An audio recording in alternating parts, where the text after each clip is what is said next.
اگر آپ کو یاد ہو تو 12 اپریل کو اتوار کا دن تھا، تو اس شام کو جب میں نے جیو نیوز پر یہ خبر دی تھی شہزاد اقبال صاحب کے پروگرام میں کہ امریکہ اور ایران کے درمیان دوبارہ مذاکرات ہوں گے، تو اس وقت تو لوگوں نے یقین نہیں کیا۔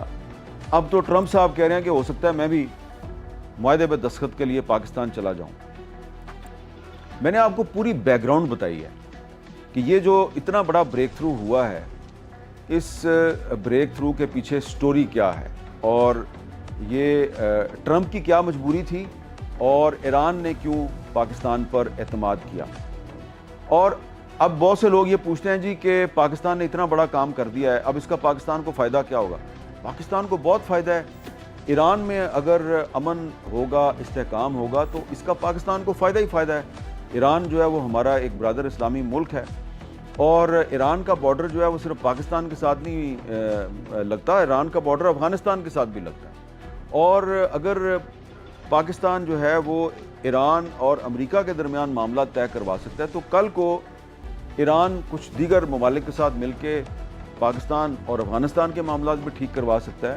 اور اس کے بعد ایک موقع آ سکتا ہے کہ اگر ٹرمپ صاحب جو ہیں وہ چین کے ذریعے نارتھ کوریا کے ساتھ اپنے معاملات ٹھیک کر لیتے ہیں، تو پھر ایران اور چین اور کچھ دیگر ممالک جو ہیں وہ امریکہ سے کہیں گے بھئی آپ مسئلہ کشمیر کی طرف بھی آئیں، یہ مسئلہ بھی جو ہے وہ حل کرنا بڑا ضروری ہے، کیونکہ یہ مسئلہ کشمیر جو ہے یہ جب تک حل نہیں ہوتا تو جنوبی ایشیا میں مستقل طور پر امن قائم نہیں ہو سکتا۔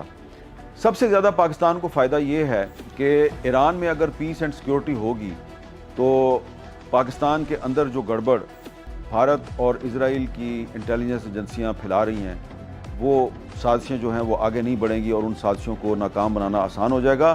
اور اگر آبنائے ہرموز جو ہے وہ کھل جاتی ہے تو اس کا صرف پاکستان کو نہیں پوری دنیا کو فائدہ۔ آپ نے دیکھا کہ جنگ شروع ہونے کے بعد پاکستان میں پٹرول مہنگا ہو گیا، گیس مہنگی ہو گئی، بجلی کی لوڈ شیڈنگ شروع ہو گئی۔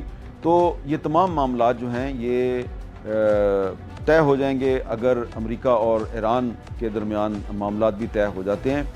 تو ہمیں اب جب کہ ٹرمپ صاحب بھی کہہ رہے ہیں جناب کہ پاکستان جو ہے، پاکستان از اے گریٹ کنٹری، وہ ہمارے وزیر اعظم شہباز شریف کی بھی بڑی تعریفیں کر رہے ہیں، ہمارے فیلڈ مارشل عاصم منیر صاحب کی بھی بڑی تعریفیں کر رہے ہیں، اور ان سب نے یقیناً بہت کام کیا ہے، اور انہوں نے دن رات ایک کیا ہے ایران اور امریکہ کے درمیان تعلقات کو بہتر بنانے کے لیے۔ لیکن اس میں جو پاکستان کا جو عام آدمی ہے اس کا بھی بڑا کردار ہے، اس نے قربانی دی ہے۔ پاکستان کے عام لوگ جو ہیں یہ اتنے دن تک وہ مشکلات کا سامنا کرتے رہے، ان کے لیے اپنی موٹر سائیکلیں چلانا مشکل ہو گیا تھا، گاڑیاں لوگوں نے گھروں میں بند کر کے کھڑی کر دی تھی، تو وہ سڑکوں پہ نہیں آئے، انہوں نے توڑ پھوڑ نہیں کی، انہوں نے جلاؤ گھراؤ نہیں کیا، بلکہ وہ ایران کے ساتھ کھڑے رہے۔ اور پاکستانی قوم کی جو یکجہتی تھی، جو محبت تھی، ایران کے ساتھ جو ان کا اظہار یکجہتی تھا، اس کی وجہ سے ایران نے پاکستان کی حکومت پر بھی اعتماد کیا۔ تو ایران نے صرف پاکستان کی حکومت پہ نہیں، پوری پاکستانی قوم پر اعتماد کیا ہے۔ یہ جو سارا پاکستان اور ایران کا جو اتحاد سامنے آیا ہے، اور ایران جو ہے اس نے اسرائیل اور امریکہ کی مسلط کردہ جو جنگ ہے اس میں استعمار کو شکست دی ہے اور ایک فاتح بن کے سامنے آیا ہے، یہ دراصل علامہ اقبال کی جو پیشین گوئی ہے، علامہ اقبال کا جو کلام ہے، ان کی جو فکر ہے، ان کی جو سوچ ہے، یہ اس کی فتح ہے۔ ایران کی کامیابی دراصل فکر اقبال کی کامیابی ہے۔ یہ میں کیوں کہہ رہا ہوں؟ علامہ اقبال نے یہ کہا تھا، تہران ہو گر عالم مشرق کا جنیوا، تہران ہو گر عالم مشرق کا جنیوا، شاید کرۂ ارض کی تقدیر بدل جائے۔ تو علامہ اقبال جو ہیں انہوں نے جب یہ شعر کہا تھا تو اس وقت لیگ آف نیشنز ہوتی تھی جو بعد میں یونائٹڈ نیشنز بن گئی، تو اس کا ہیڈ کوارٹر جنیوا میں ہوتا تھا۔ تو علامہ اقبال کا خیال تھا کہ یہ جنیوا میں یہ لیگ آف نیشنز یا یونائٹڈ نیشنز کا ہیڈ کوارٹر نہیں ہونا چاہیے، تہران میں ہونا چاہیے۔ وہ اس کو مشرق میں لانا چاہتے تھے، تو اسی لیے انہوں نے کہا، تہران ہو گر عالم مشرق کا جنیوا، شاید کرۂ ارض کی تقدیر بدل جائے۔ اب آپ دیکھیں یہ جو ایرانی قوم نے جرأت اور بہادری کا مظاہرہ کیا ہے اور اپنی ٹاپ لیڈرشپ کو قربان کر کے اسرائیل اور امریکہ کو شکست دیا، اس سے دنیا میں کتنی بڑی تبدیلی آئی ہے۔ امریکہ بطور سپر پاور ختم ہو چکی ہے۔ جو زائنزم ہے، صہیونیت ہے، اس کی سازشیں پوری دنیا پہ بے نقاب ہو چکی ہیں، اور مسلم ورلڈ میں، عالم اسلام میں شیعہ سنی تفریق ختم ہو چکی ہے۔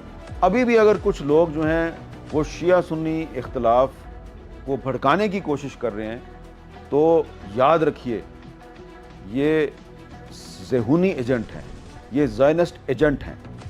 ان کو پتہ نہیں علم ہے یا نہیں ہے، لیکن یہ ڈائریکٹلی اور انڈائریکٹلی جو زائنسٹ کانسپریسی ہے، گریٹر اسرائیل کی کانسپریسی ہے، یہ اس کو آگے بڑھا رہے ہیں۔ آج سے بہت سال پہلے Lawrence of Arabia, colonel Lawrence تھا، ایک برٹش ایجنٹ تھا، اس نے عربوں اور ترکوں کو آپس میں لڑایا تھا۔ اس نے شیعہ سنی فساد پیدا کرنے کی کوشش کی تھی، اور ایک اور برٹش فوجی افسر تھا کرنل ڈائر، جس نے 1919 میں جلیانوالہ میں قتل عام کیا تھا۔ اس نے بلوچستان میں بھی یہی کام کیا تھا۔ اس نے بلوچوں کو بھی شیعہ سنی بنیاد پر آپس میں تقسیم کرنے کی کوشش کی تھی۔ تو یہ جو شیعہ سنی اختلاف ہے نا، اس کو بر صغیر پاک و ہند میں اور مشرق وسطیٰ میں برٹش انٹیلیجنس نے ایکسپلائٹ کیا۔